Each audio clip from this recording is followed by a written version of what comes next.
ਆਸਾ ਮਹਿਲਾ ਪਹਿਲਾ। ਕਰ ਕਿਰਪਾ ਆਪਣੇ ਘਰ ਆਇਆ, ਤਾਂ ਮੈਨੂੰ ਸਖੀਆਂ ਕਾਜ ਰਚਾਇਆ। ਖੇਲ ਦੇਖ ਮਨ ਆਨੰਦ ਭਇਆ, ਸ਼ੌਵੀਆਹਣ ਆਇਆ। ਗਾਵੋ ਗਾਵੋ ਕਾਮਣੀ ਵਿਵੇਕ ਵਿਚਾਰ, हमरे घर आया जग जीवन पतार। रहो गुरु द्वारे हमरा वियाज होआ, जान सौ मिलिया तां जानिया। त्यों लोकां में शब्द रविया है, आप गया मन मानिया। अपना कारज आप सवारे, होरन कारज ना होई। जित कारज सत संतोख दया धर्म है, गुरमुख बूझे कोई। भनत नानक सबना का पिर एको सोए, जिसनो नदर करे सा सुहागण होए। वाहिगुरु जी का खालसा, वाहिगुरु जी की फतेह। गुरु सवारी साध संगत जीओ, गुरबाणी दी डूंगी विचार नूं समझण वास्ते तथा इस जीव इस्त्री दा परमात्मा पति नाल मिलाप की जो गल है, ये सानू आम पद्धर ते विचरण वाले लोगों नू समझ विच नहीं आती। पर गुरु महाराज ने समझाउण वास्ते एक साडी पद्धर उत्ते आके विआह दा प्रमाण दे के सानू समझाउण दी किरपा कीती। ये गल हर प्राणी मात्र नूं समझ विच आ सकती कि समय दे नाल इस्त्री ते पुरुष दा मिलाप हुंदा, उहनूं असीं विआह कहंदे। विआह दा आखरी अर्थ विवाह, एक दूजे नाल वाह पैना, एक दूजे नाल मिलाप होना। ये शब्द कोई लुकिया छिपिया नहीं। विआह शब्द का आखरी अर्थ हर सधारण तो सधारण व्यक्ति नूं भी समझ आ जाए, क्योंकि बाणी का यह सिद्धांत है कि मनुखा जन्म मिलिया ही इस वास्ते कि इस जन्म के अंदर परमात्मा नाल मिलाप हो सकता। होर जितनियां जूनियां हन उन्हां विच ये कारज नहीं हो सकता। इसलिए धन धन गुरु नानक देव सच्चे पातशाह जी इस पावन शब्द अंदर गल इथों आरंभ करते हैं। गावो गावो कामणी। हुण कामणी शब्द जिहड़ा है ये इस्त्री वास्ते, हे मेरियो सखियो, हे मेरियो सहेलियो। ये गल भी हर एक नूं समझ आंदी कि जिस घर विच मुंडे कुड़ी दे विआह दी गल होवे, उत्थे ढोलकी भी खड़कदी है, उत्थे सुहागणा रल के विआह दे मंगलमई गीत भी गाउंदियां, और उन्हां गीतां दा जिहड़ा विशा वस्तु सबजैक्ट हुंदा ਉਹਦੇ ਵਿੱਚ भी मिलाप की गल होती। ये ठीक है कि असी बहुत ही दिलचस्पी नाल उन्हां दा सुनते हाँ या नहीं सुनते, पर जिहड़ियां बीबियां रल के वो गीत गाउंदियां ने, उन्हां गीतां दा विशा वस्तु इहो ही हुंदा। ਉਹਦੇ ਵਿੱਚ ਇਹੋ ਜਿਹੀਆਂ ਗੱਲਾਂ, ਇਹੋ ਜਿਹੇ ਗੀਤ ਗਾਏ ਜਾਂਦੇ ਨੇ ਜਿਹਦਾ ਸੰਬੰਧ ਵਿਆਹ ਨਾਲ ਹੁੰਦਾ। तो गुरु नानक देव पातशाह फरमांदे ने, हे मेरियो ज्ञान इंद्रियो, क्योंकि परमात्मा ने सानू 5 ਗਿਆਨ ਇੰਦਰੀਆਂ ਦਿੱਤੀਆਂ ਨੇ। ਗਿਆਨ ਦਾ ਆਖਰੀ ਅਰਥ ਹੈ ਜਿਨ੍ਹਾਂ ਦੁਆਰਾ ਸਾਨੂੰ ਕੋਈ ਨੌਲੇਜ ਹੁੰਦੀ, ਸੋਝੀ ਹੁੰਦੀ।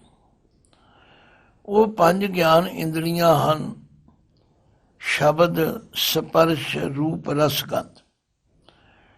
ਸ਼ਬਦ ਕੰਨ ਸੁਣਦੇ ਹਨ,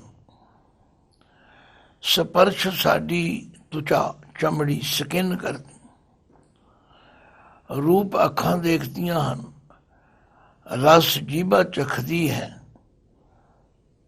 ਔਰ ਕੰਨ ਸੁਣਦੇ ਹਨ।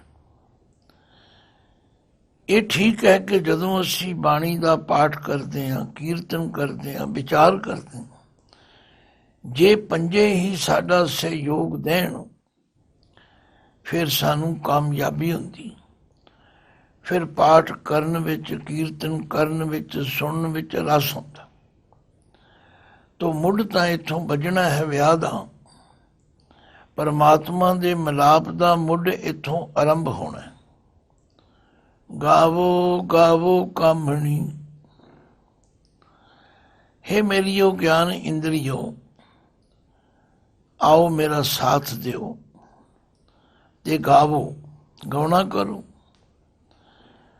ਵਿਆਹ ਦੇ ਗੀਤ ਗਾਉਣੇ ਕਰੋ। ਪਰ ਕਿਹੜੇ ਗੀਤ ਗਾਉਣੇ ਹਨ? ਵਿਵੇਕ ਵਿਚਾਰ। ਵਿਵੇਕ ਦੇ ਆਖਰੀ ਅਰਥ ਨੇ ਸੱਤ ਅਤੇ ਅਸੱਤ ਦੀ ਵਿਚਾਰ, ਠੀਕ ਅਤੇ ਗਲਤ ਦਾ ਨਿਰਣਾ ਕਰਨਾ। ਭਾਵ ਪਰਮਾਤਮਾ ਦੇ ਮਿਲਾਪ ਨਾਲ ਇਕਮਿਕ ਹੋਣ ਵਾਲੇ ਵਿਚਾਰ ਗਾਉਣੇ ਕਰੋ। ਬਾਣੀ ਵਿੱਚ ਐਸੇ ਬਹੁਤ ਪ੍ਰਮਾਣ ਆਉਂਦੇ ਨੇ। ਆਵੋ ਭੈਣੇ ਗਲ ਮਿਲਾਂ, ਮੇਰੀ ਅੰਕ ਸਹੇਲੜੀਆਂ, ਮਿਲ ਕੇ ਕਰੇ ਕਹਾਣੀਆਂ, ਸਮਰਥ ਕੰਤ ਕੀਆਂ। ਆਵੋ ਮੇਰੀਓ ਭੈਣੋ, ਆਓ ਮੇਰੀਓ ਸਹੇਲੀਓ, ਆਓ ਮੇਰੀਓ ਸਖੀਓ, ਆਓ ਰਲ ਕੇ ਉਸ ਪਰਮਾਤਮਾ ਕੰਤ ਦੀਆਂ ਗੱਲਾਂ ਕਰਨੀਆਂ ਕਰੀ। ਤੋ ਇਹ ਪੰਕਤੀ ਦੇ ਆਖਰੀ ਅਰਥ ਨੇ ਕਿ ਆਪਣੀਆਂ ਸਮੂਹ ਇੰਦਰੀਆਂ ਨੂੰ ਪ੍ਰੇਰਨਾ ਕਰਨੀ, ਜੋੜਨਾ, ਇਸ ਕੰਮ ਵਿੱਚ ਲਾਉਣਾ। ਗਾਵੋ ਗਾਵੋ ਕਾਮਣੀ, ਵਿਵੇਕ ਵਿਚਾਰ, ਹਮਰੇ ਘਰ ਆਇਆ ਜਗ ਜੀਵਨ ਭਤਾਰ। ਹਮਰੇ ਘਰ, ਸਾਡੇ ਹਿਰਦੇ ਰੂਪੀ ਘਰ ਵਿੱਚ ਪਰਮੇਸ਼ਵਰ ਜੀ ਦਾ ਆਗਮਨ ਹੋ ਰਿਹਾ। ਕਿਸ ਪਰਮੇਸ਼ਵਰ ਦਾ? ਜਗ ਜੀਵਨ ਭਤਾਰ, ਜੋ ਸਾਰੇ ਜਗਤ ਦਾ ਜੀਵਨ ਦੇਣ ਵਾਲਾ। ਭਤਾਰ ਕਹੀਏ ਪਤੀ, ਕਿਉਂਕਿ ਬਾਣੀ ਵਿੱਚ ਇਹ ਲਿਖਿਆ ਕਿ ਏਕਾ ਪੁਰਖ ਸਬਾਈ ਨਾਰ, ਅਸੀਂ ਸਭ ਜੀਵ ਇਸਤਰੀ ਰੂਪ ਹਾਂ ਔਰ ਪਰਮਾਤਮਾ ਹੀ ਸਾਡਾ ਪਤੀ। ਏਕਾ ਪੁਰਖ ਸਬਾਈ ਨਾਰ, ਸਾਰੇ ਜਗਤ ਦਾ ਪਤੀ ਪਤਾਰ ਪਰਮਾਤਮਾ ਹੈ, ਜਿਹੜਾ ਸਭ ਨੂੰ ਜਗ ਜੀਵਨ ਦੇਣ। ਹੁਣ ਉਹਦੇ ਨਾਲ ਮਿਲਣ ਵਾਸਤੇ ਉਹਦੇ ਗੁਣਾਂ ਦੀ ਚਰਚਾ, ਉਹਦੇ ਗੁਣਾਂ ਦੀ ਵਿਚਾਰ ਕਰਨੀ, ਇਹ ਸਾਨੂੰ ਗੁਰਬਾਣੀ ਦੁਆਰਾ ਬਾਰ-ਬਾਰ ਪ੍ਰੇਰਨਾ ਕੀਤੀ। ਮਨ ਚਾਓ ਭਇਆ ਪ੍ਰਭ ਆਗਮ ਸੁਣਿਆ, ਹਰ ਮੰਗਲ ਗਾਓ ਸਖੀ ਗ੍ਰਹਿ ਮੰਦਰ ਬਣਿਆ। ਹਰ ਗਾਓ ਮੰਗਲ ਨਿਤ ਸਖੀਏ, ਸੋਗ ਦੁਖ ਨਾ ਵਿਆਪੇ। ਗੁਰ ਚਰਨ ਲਾਗੇ ਦਿਨ ਸੁਭਾਗੇ, ਆਪਣਾ ਪਿਰ ਜਾਪੇ। ਅਨਹਤ ਬਾਣੀ ਗੁਰ ਸ਼ਬਦ ਜਾਣੀ, ਹਰ ਨਾਮ ਹਰ ਰਸ ਭੋਗੋ। ਕਹਿ ਨਾਨਕ ਪ੍ਰਭ ਆਪ ਮਿਲਿਆ, ਕਰਨ ਕਾਰਨ ਜੋਗੋ। ਗਾਵੋ ਗਾਵੋ ਕਾਮਣੀ, ਵਿਵੇਕ ਵਿਚਾਰ। ਉਹ ਵਿਚਾਰ ਕਰਨੀ ਕਰੀ ਵਿਵੇਕ ਵਾਲੀ, ਜਿਹਦੇ ਵਿੱਚ ਸੱਤ ਅਤੇ ਅਸੱਤ ਦਾ ਨਿਰਣਾ ਹੋਵੇ, ਜਿਹਦੇ ਵਿੱਚ ਠੀਕ ਅਤੇ ਗਲਤ ਦਾ ਨਿਰਣਾ ਹੋਵੇ, ਉਹ ਵਿਚਾਰ ਕਰਨੀ ਕਰੀ। क्योंकि हमरे घर आया जग जीवन बतार। ਉਹ ਪਤੀ ਜੋ ਸਾਰੇ ਜਗਤ ਦਾ ਜੀਵਨ ਹੈ, ਆਧਾਰ ਹੈ, ਉਹ ਸਾਡੇ ਹਿਰਦੇ ਰੂਪੀ ਘਰ ਵਿੱਚ ਉਹਦੀ ਅਨੁਭਵਤਾ ਹੋਈ ਹੈ।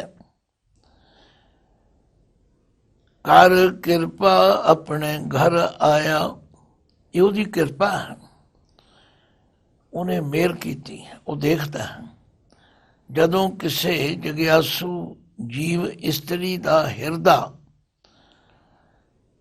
शुद्ध हो जाए, निर्मल हो जाए, उदों ही विआह की गल शुरू होती। देखो विआह तो एक प्रतीक है समझाने का।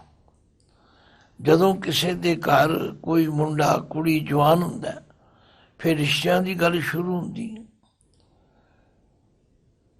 फिर जिन्हां दे घर कोई आउंदा है उसनूं हम घर साजन आए, साचे मेल मिलाए, सहज मिलाए, हर मन पाए, पंच मिले सुख पाया, साई वस्त प्राप्त होई, जिस सेती मन लाया।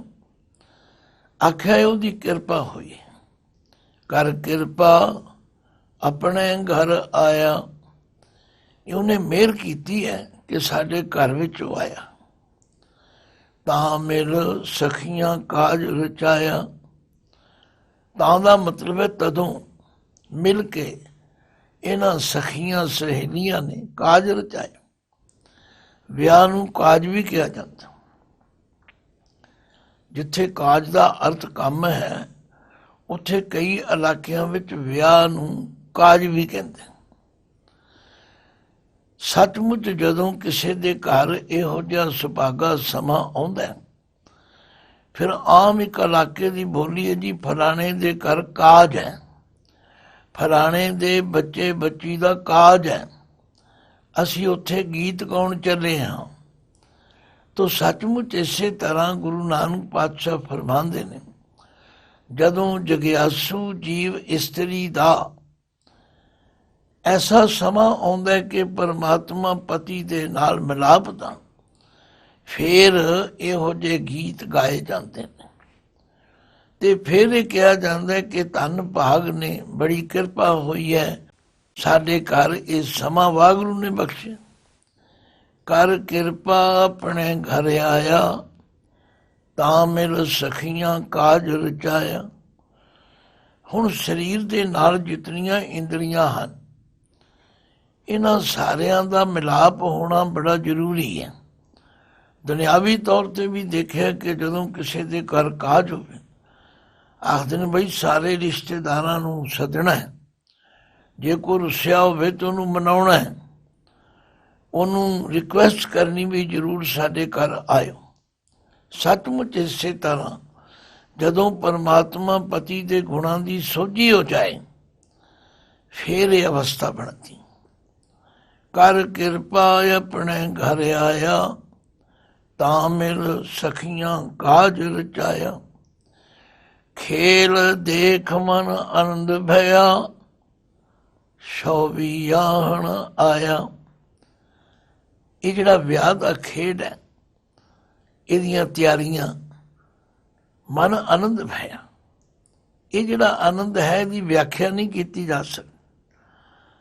ਜਿਸ ਬੱਚੀ ਬੱਚੇ ਦਾ ਵਿਆਹ ਹੁੰਦਾ ਹੈ, ਜੋ ਕੁਝ ਉਹਨਾਂ ਦੇ ਮਨ ਵਿੱਚ ਹੁੰਦਾ ਹੈ, ਉਸ ਖੁਸ਼ੀ ਨੂੰ ਕੋਈ ਸ਼ਬਦਾਂ ਰਾਹੀਂ ਨਹੀਂ ਦੱਸਿਆ ਜਾ ਸਕਦਾ। ਦੇਖਣ ਨੂੰ ਕਹਿਣ ਨੂੰ ਕੁਝ ਨਹੀਂ, ਪਰ ਮਨ ਵਿੱਚ ਇੱਕ ਅਦ੍ਰਿਸ਼ ਖੁਸ਼ੀ ਹੁੰਦੀ। ਸੱਚਮੁੱਚ ਇਸੇ ਤਰ੍ਹਾਂ ਗੁਰੂ ਨਾਨਕ ਪਾਤਸ਼ਾਹ ਫਰਮਾਉਂਦੇ, ਜਦੋਂ ਇਹ ਜੀਵ ਰੂਪੀ ਜਗਿਆਸੂ ਜੀ ਇਸਤਰੀ ਦਾ ਪਰਮਾਤਮਾ ਦੇ ਨਾਲ ਮਿਲਾਪ ਦਾ ਸਮਾਂ ਆਉਂਦਾ ਹੈ ਫਿਰ ਖੇਲ ਦੇਖ ਮਨ ਆਨੰਦ ਭਇਆ, ਸ਼ੋਭਿਆਹਣ ਆਇਆ। ਇਹ ਜਿਹੜਾ ਅੱਖਰ ਹੈ ਸ਼ੌ ਸ਼ੈ ਗੁਰਬਾਣੀ 'ਚ ਕਈ ਰੂਪਾਂ ਵਿੱਚ ਆਉਂਦਾ। ਸ਼ੌ ਸਾਡੇ ਸਾਹਮਣੇ, ਇੱਕ ਸ਼ੈ ਵੀ ਆਉਂਦਾ ਜਿੱਥੇ ਸੱਸਾ ਹਾ ਮੁਕਤਾ ਹੁੰਦਾ, ਇੱਕ ਸੱਸਾ ਹਾਏ ਨੂੰ ਸਿਹਾਰੀ ਵੀ ਆਉਂਦੀ। ਤੋ ਅਸੀਂ ਅੱਜ ਤੀਕਰ ਪੰਥਕ ਤੌਰ ਤੇ ਇਹ ਨਿਰਣਾ ਨਹੀਂ ਕਰ ਸਕਦੇ।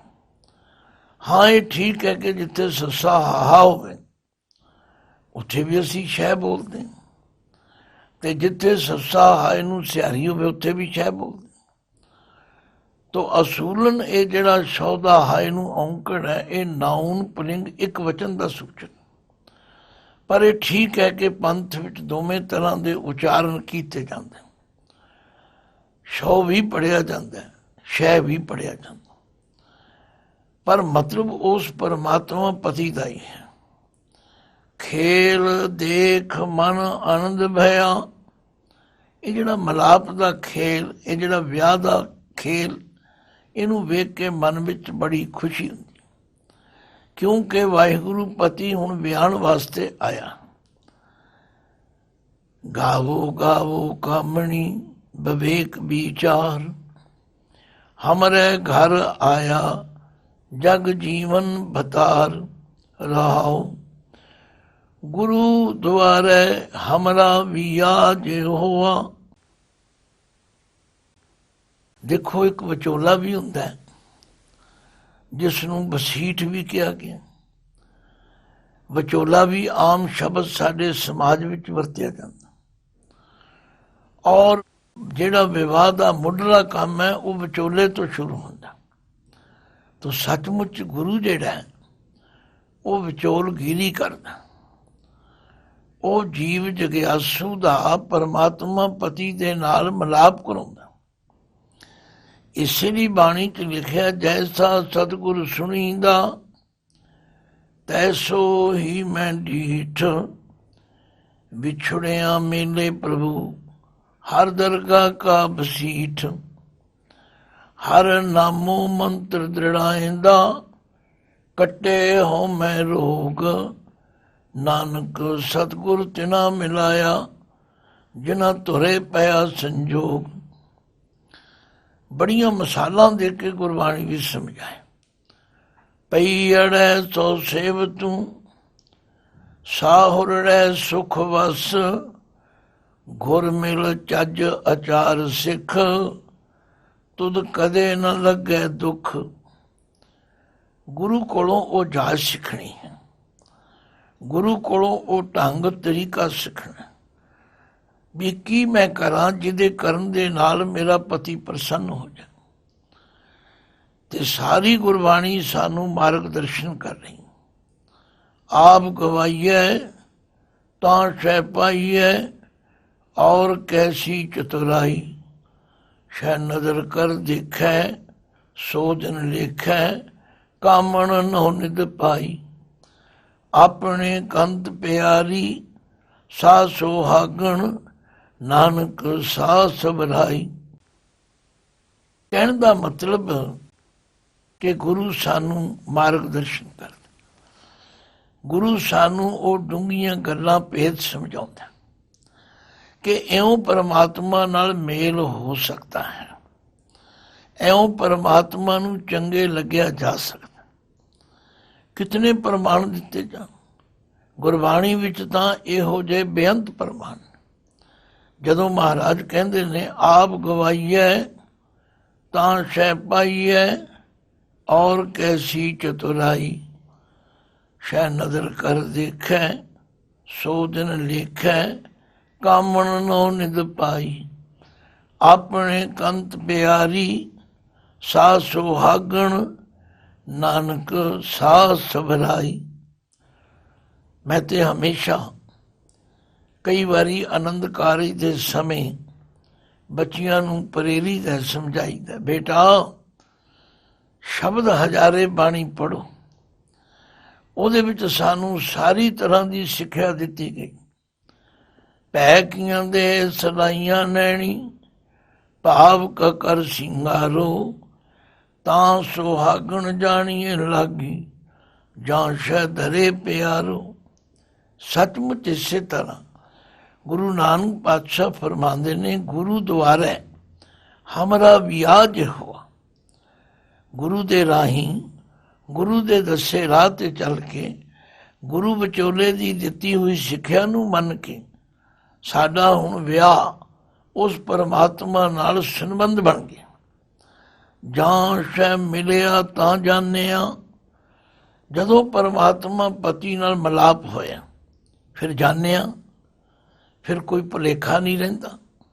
ਜਿਵੇਂ ਦੁਨਿਆਵੀ ਇਸਤਰੀ ਨੂੰ ਪਤੀ ਦੇ ਨਾਲ ਮਿਲ ਕੇ ਉਹਦੇ ਸੁਭਾਅ ਦਾ, ਉਹਦੇ ਗੁਣਾਂ ਦਾ, ਉਹਦੀ ਆਦਤ ਦਾ ਪਤਾ ਲੱਗਦਾ, ਇਹਨੂੰ ਕਿਹੜੀ ਗੱਲ ਚੰਗੀ ਲੱਗਦੀ ਹੈ, ਕਿਹੜੀ ਗੱਲ ਇਹਨੂੰ ਪਸੰਦ ਨਹੀਂ ਹੈ। ਗੁਰੂ ਦੁਆਰੇ ਹਮਰਾ ਵੀ ਆ ਜੇ ਹੋਆ, ਜਾਂ ਸ਼ੈ ਮਿਲਿਆ ਤਾਂ ਜਾਣਿਆ, ਤਿਉਹਾਂ ਲੋਕਾਂ ਮੈਂ ਸ਼ਬਦ ਰਵਿਆ ਹੈ, ਆਪ ਗਿਆ ਮਨ ਮਾਨਿਆ। ਆਖਿਆ ਉਹ ਪਰਮਾਤਮਾ ਜਿਸ ਦਾ ਹੁਕਮ ਤਿਉਹਾਂ ਲੋਕਾਂ ਮੈਂ, ਤਿੰਨਾਂ ਲੋਕਾਂ ਵਿੱਚ ਰਵਿਆ, ਵਿਆਪਕ ਹੋ ਰਿਹਾ। ਕਿਉਂਕਿ ਬਾਣੀ ਵਿੱਚ ਹੁਕਮ ਅੱਖਰ, ਸ਼ਬਦ ਅੱਖਰ ਕਈ ਰੂਪਾਂ ਵਿੱਚ ਆਉਂਦਾ। ਸਭ ਇੱਕੋ ਸ਼ਬਦ ਵਰਤਦਾ, ਜੋ ਕਰੇ ਸੋ ਹੋਈ। ਪਰਮਾਤਮਾ ਦਾ ਹੁਕਮ ਸਾਰੇ ਸੰਸਾਰ ਵਿੱਚ ਵਰਤਦਾ। ਜਦੋਂ ਅਸੀਂ ਪਰਮਾਤਮਾ ਪਤੀ ਨਾਲ ਮਿਲੇ, ਕਹਿੰਦੇ ਹੁਣ ਸਮਝ ਆ ਗਈ। ਗੁਰੂ ਦੁਆਰੇ ਹਮਰਾ ਵੀ ਆ ਜੇ ਹੋਆ, ਜਾਂ ਸ਼ੋ ਮਿਲਿਆ ਤਾਂ ਜਾਣਿਆ, ਤਿਉ ਲੋਕਾਂ ਮੈਂ ਸ਼ਬਦ ਰਵਿਆ ਹੈ, ਆਪ ਗਿਆ ਮਨ ਮਾਨਿਆ। ਅੰਦਰੋਂ ਹਉਮੈ ਖਤਮ ਹੋ ਗਈ ਔਰ ਮਨ ਮੰਨ ਗਿਆ। ਹੁਣ ਪਰਮਾਤਮਾ ਪਤੀ ਦੀ ਹਸਤੀ ਨੂੰ ਮੰਨ ਗਿਆ। ਬਸ ਜਿਸ ਦਿਨ ਮੰਨ ਜਾਂਦਾ, ਫਿਰ ਇਹ ਜਗਿਆਸੂ ਇਸਤਰੀ ਕੀ ਕਹਿੰਦੀ, ਆਪਣਾ ਕਾਰਜ ਆਪ ਸਵਾਰੇ, ਹੋਰਨ ਕਾਰਜ ਨਾ ਹੋਈ। ਆਖਿਆ ਇਹ ਉਹਦੀ ਕਿਰਪਾ, ਮੇਰੇ ਵਿੱਚ ਕੋਈ ਗੁਣ ਨਹੀਂ ਸੀ, ਮੇਰੇ ਵਿੱਚ ਨਿਰੇ ਔਗੁਣ ਹੀ ਔਗੁਣ ਸਨ। ਇਹ ਉਹਦੀ ਕਿਰਪਾ ਹੈ। ਕੰਤ ਪਕਰ ਹਮ ਕੀਨੀ ਰਾਨੀ, ਇਹ ਉਹਨੇ ਕਿਰਪਾ ਕੀਤੀ, ਸਾਨੂੰ ਇੰਨਾ ਮਾਣ ਬਖਸ਼ਿਆ, ਇੰਨੀ ਉੱਚੀ ਪਦਵੀ ਦਿੱਤੀ। ਮੈਂ ਤੇ ਕਈ ਵਾਰੀ ਸਹਿਜ ਸੁਭਾਅ ਕਿਹਾ ਕਰਦਾ, ਦੇਖੋ ਇੱਕ ਥਾਣੇਦਾਰ ਬਣਦਾ, ਕਿਤਨੀ ਉਸ ਨੂੰ ਮਿਹਨਤ ਕਰਨੀ ਪੈਂਦੀ, ਸਕਰੂਟਿੰਗ ਦੇ ਅੰਦਰ ਕਿਤਨੀ ਪਰੇਡ, ਕਿਤਨੀਆਂ ਦੌੜਾਂ, ਕਿਤਨਾ ਕੁਝ ਕਰਨਾ। ਪਰ ਜਿਹੜੀ ਉਹਦੇ ਲੜ ਲੱਗ ਜਾਏ, ਉਹ ਅਗਲੇ ਦਿਨ ਹੀ ਥਾਣੇਦਾਰ ਨਹੀਂ ਬਣ ਜਾਂਦੀ, ਉਹ ਅਗਲੇ ਦਿਨ ਹੀ ਮੈਜਿਸਟ੍ਰੇਟ ਨਹੀਂ ਬਣ ਜਾਂਦੀ, ਉਹਨੂੰ ਕੋਈ ਡਿਗਰੀ ਨਹੀਂ ਕਰਨੀ ਪੈਂਦੀ। ਸੱਚਮੁੱਚ ਇਸੇ ਤਰ੍ਹਾਂ ਜਦੋਂ ਜੀਵ ਜਗਿਆਸੂ ਇਸਤਰੀ ਪਰਮਾਤਮਾ ਦੀ ਕਿਰਪਾ ਦੀ ਪਾਤਰ ਬਣ ਜਾਂਦੀ ਹੈ, ਫਿਰ ਉਹ ਕਹਿੰਦੀ ਹੈ ਆਪਣਾ ਕਾਰਜ ਆਪ ਸਵਾਰੇ, ਹੋਰਨ ਕਾਰਜ ਨਾ ਹੋਈ। ਇਹ ਉਹਦੀ ਕਿਰਪਾ ਹੈ ਕਿ ਉਸ ਨੇ ਮੇਰੇ ਤੇ ਮਿਹਰ ਕਰ ਦਿੱਤੀ। ਇਸ ਕਾਰਜ ਨੂੰ ਹੋਰ ਉਹਦੇ ਬਿਨਾਂ ਕੋਈ ਨਹੀਂ ਕਰ ਸਕਦਾ। ਜਿਤ ਕਾਰਜ, ਹੁਣ ਦੇਖੋ ਇੱਕ ਕਾਰਜ ਜੱਜੇ ਨੂੰ ਔਂਕੜ ਵਾਲਾ, ਇੱਕ ਕਾਰਜ ਜੱਜੇ ਨੂੰ ਸਿਆਰੀ ਵਾਲਾ। ਪੜ੍ਹਿਆ ਉਹਨੂੰ ਵੀ ਕਾਰਜ ਜਾਏਗਾ, ਪੜ੍ਹਿਆ ਇਹਨੂੰ ਵੀ ਕਾਰਜ ਜਾਏਗਾ, ਪਰ ਉਹ ਕਾਰਜ ਨਾਉਨ ਹੈ, ਪੁਲਿੰਗ ਇੱਕ ਵਚਨ ਹੈ। ਇਹ ਕਾਰਜ ਕਿਰਿਆ ਹੈ, ਜਿਸ ਕਾਰਜ ਦੇ ਹੋਣ ਕਰਕੇ। ਜਿਤ ਕਾਰਜ ਸਤ ਸੰਤੋਖ ਦਇਆ ਧਰਮ ਹੈ, ਜਿਸ ਕੰਮ ਦੇ ਹੋਣ ਨਾਲ, ਪਰਮਾਤਮਾ ਦੇ ਮਿਲਾਪ ਹੋਣ ਨਾਲ, ਪਰਮਾਤਮਾ ਦੇ ਵਿਆਹ ਹੋਣ ਨਾਲ ਫਿਰ ਕੀ ਹੁੰਦਾ, ਸਤ ਸੰਤੋਖ ਦਇਆ ਧਰਮ ਹੈ। ਇਹ ਸਾਰੇ ਦੈਵੀ ਗੁਣ ਇਸ ਜੀਵ ਜਗਿਆਸੂ ਇਸਤਰੀ ਵਿੱਚ ਆ ਜਾਂਦੇ। ਪਰ ਗੁਰਮੁਖ ਬੂਝੈ ਕੋਈ, ਕੋਈ ਵਿਰਲਾ ਹੀ ਜਿਹਦਾ ਮੂੰਹ ਗੁਰੂ ਵੱਲ ਹੋਵੇ, ਜਿਹੜਾ ਗੁਰੂ ਦੀ ਇਸ ਸਿੱਖਿਆ ਨੂੰ ਜਾਣ ਲਵੇ, ਉਹ ਸਮਝ ਸਕਦਾ। ਆਪਣਾ ਕਾਰਜ ਆਪ ਸਵਾਰੇ, ਹੋਰਨ ਕਾਰਜ ਨਾ ਹੋਈ। ਜਿਤ ਕਾਰਜ ਸਤ ਸੰਤੋਖ ਦਇਆ ਧਰਮ ਹੈ, ਗੁਰਮੁਖ ਬੂਝੈ ਕੋਈ। ਭਣਤ ਨਾਨਕ ਸਭਨਾ ਕਾ ਪਿਰ ਏਕੋ ਸੋਏ। ਹੁਣ ਨਾਨਕ ਜੀ ਕਹਿੰਦੇ ਨੇ, ਭਣਤ ਨਾਨਕ, ਬਈ ਸਾਰੀ ਜੀਵ ਇਸਤਰੀਆਂ ਦਾ ਪਿਰ ਪਤੀ ਪਰਮਾਤਮਾ ਇੱਕੋ ਹੀ। ਜਿਸ ਨੂੰ ਨਦਰ ਕਰੇ ਸਾ ਸੁਹਾਗਣ ਹੋਏ। ਜਿਹਦੇ ਉੱਤੇ ਉਹ ਆਪਣੀ ਮਿਹਰ ਦੀ ਨਜ਼ਰ ਕਰ ਦੇਵੇ, ਉਹ ਉਸ ਨੂੰ ਭਾ ਜਾਏ ਤੇ ਉਸ ਨੂੰ ਸੁਹਾਗਣ ਦੀ ਪਦਵੀ, ਸੁਹਾਗਣ ਦਾ ਮਾਣ ਮਿਲਦਾ। ਤੋ ਸ਼ਬਦ ਬਹੁਤ ਡੂੰਘੇ ਹਨ, ਇਹਨਾਂ ਦੀ ਵਿਆਖਿਆ ਤੇ ਭਾਵੇਂ ਘੰਟਿਆਂ ਬੱਧੀ ਕੀਤੀ ਜਾਏ, ਪਰ ਕਿਉਂਕਿ ਸਮੇਂ ਦੇ ਮੁਤਾਬਕ ਗੁਰੂ ਨਾਨਕ ਦੇਵ ਪਾਤਸ਼ਾਹ ਨੇ ਸਾਡੇ ਵਰਗੇ ਕਲਯੁਗੀ ਜੀਵਾਂ ਨੂੰ ਪਰਮਾਤਮਾ ਨਾਲ ਮਿਲਣ ਦੀ ਪ੍ਰੇਰਨਾ ਕੀਤੀ ਹੈ ਤੇ ਆਖਿਆ ਗਾਵੋ ਗਾਵੋ ਕਾਮਣੀ ਵਿਵੇਕ ਵਿਚਾਰ ਹਮਰੇ ਘਰ ਆਇਆ ਜਗ ਜੀਵਨ ਭਤਾਰ। ਵਾਹਿਗੁਰੂ ਜੀ ਕਾ ਖਾਲਸਾ ਵਾਹਿਗੁਰੂ ਜੀ ਕੀ ਫਤਿਹ।